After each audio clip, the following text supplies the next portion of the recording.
This is the Panorama first cruise to Mexico since cruising restarted. And this is the port. You can just see a little bit of the Carnival Panorama behind there. They have the Queen Mary there as well. The cruise port is that top of a golf ball looking thing. This is the Queen Mary. And you can actually go and tour that, which looks really interesting, but unfortunately I did not allow enough time to go and tour. I shall certainly have to do that. So once in the cruise terminal, you go through a long line, and then they get to these little stations where they check your health information, you know, your documentation that you've provided. And then once you're through security, which has no line at that point, you actually go into, if you don't have all of your stuff, like your picture and everything, then you may have to go into where the agents were, but otherwise it's a matter of just walking to the ship. Now, they did not check even what time I was supposed to be there. You know, you have to make your appointments. They didn't even check mine. So I think I was probably around an hour early, because it's kind of hard to gauge how much time it's going to take if you're flying in and you have an airport transfer, but that's what I did. So this is the captain's lounge. I'm not sure what it's used for. It might be for someone with more status on the line than I have, but it seems to be closed, possibly for COVID, although they didn't close the doors. They just don't have anyone in there. But if you, I don't know, have access to the captain's lounge, let me know how you get that. So to continue boarding, this is the big premiere. We are the first cruise ship going, and the gangway to the boarding area is pretty extensive. It's 3 switchbacks, and then you get up to this platform with, you know, this replica of the Spruce Goose, and you go through all of the photographers, of course, that are there to take your picture, and then you talk to one of the people who will do one final check, making sure your boarding pass is all is in order for it. And then you get to go onto the ship. Oops, so exciting. This way to the fun. So yeah, you basically, you step off the building and you're walking on your gangplank to the Carnival Panorama. Here's our first look at the ship, even as we just walked up to that gangway. I just wanted to take a brief moment and really sort of give you an idea of what it looks like. This is a pretty long gangway. You can see it's quite a ways to the ship. It's pretty far out. And so you do have an opportunity to sort of, you know, take a few more looks at what the ship looks like. And you can see the bridge sticking out over there in the front, and the rest of the pier out here. And then over here at the other end of the panorama, you can see them loading everything, because they certainly have to load an awful lot of supplies for us to get through the week. And then it's our last few steps before we actually get on the ship. And we're over the threshold. Now, the crew was wonderful greeting us. They were just, all of them dancing and you know, waving their fun little things around. And this is that first walk through the door. We actually embark at the casino, which is kind of unusual. I don't think I've ever seen a ship that embarks on the casino level into the actual casino, but we do.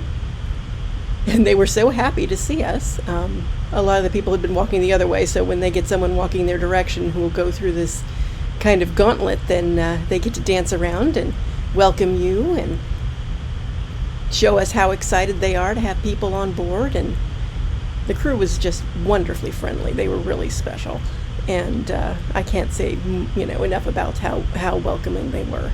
And they're clearly having a good time dancing around. So I didn't want to cut any of this out, so that they can, you know, they can be in the video and see themselves dancing around and having a good time and welcoming everybody on board.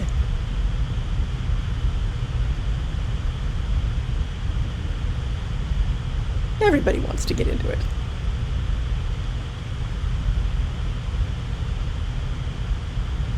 I did not see those flashy things for sale, though, so maybe that's something they issue just to the crew. I'm not sure. You can see the casino's pretty good size, though, just with this part. And those are the signs he's holding up. That's the muster station. Lets you know what muster station that is. Walking a little further out, this is where the shops are.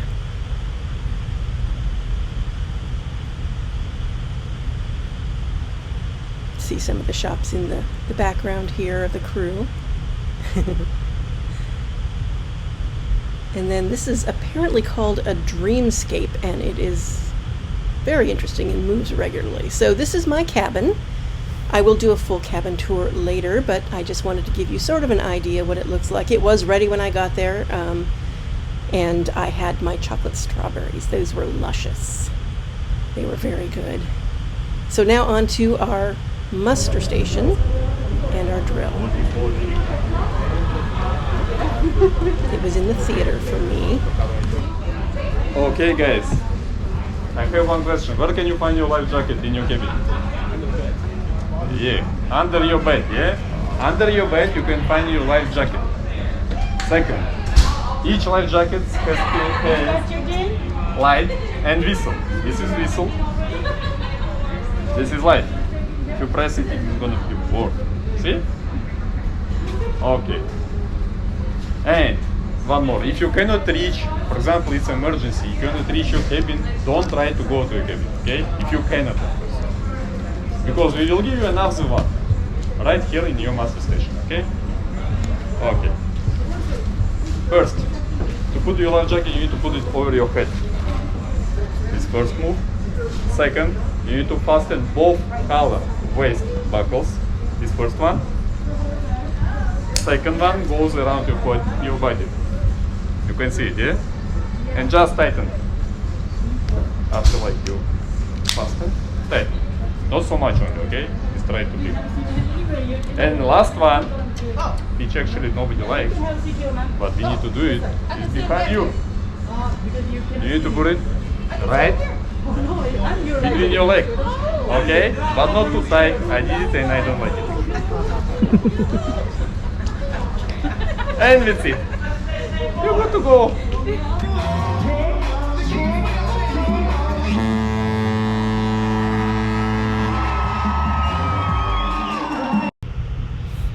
You can see that the sail-away parties are no joke on Carnival. I only put a small amount in there, though, because I don't want to get a copyright strike for the music. So, in the meantime, I will leave you with this sail away from Long Beach, which was very nice and very quiet. I was out on deck. I believe it was in the adults-only area, and it was just lovely to watch sail away from there, and it's considerably quieter than, of course, watching it from the deck where you've got the party going on. I just like to sort of have a nice peaceful sail away sometimes. Other times, not so much. You want to dance, you want to play. That's the nice thing about these ships. You can do whatever you want to on them. I am going to be releasing more videos after I go through and edit them and finish them. Certainly, I would appreciate it if you would like and subscribe to my channel so that you cannot miss any of the content I'm providing. I do have, of course, this cruise to produce videos, and I'm also leaving on Ovation of the Seas to go to Alaska in less than a week, and so I will have those as well coming up soon. And I have several more cruises booked before the end of the year, as well as it's going to be a busy year coming up for cruises, because I've booked quite a few of them. I kind of went a little crazy with pent-up demand when they reopened cruise bookings again. All we can hope for now is that all the cruises go as planned, and the protocols that they have in place to handle outbreaks are effective, and we all sort of learn how to deal with going on a cruise in a time of a pandemic and beyond that.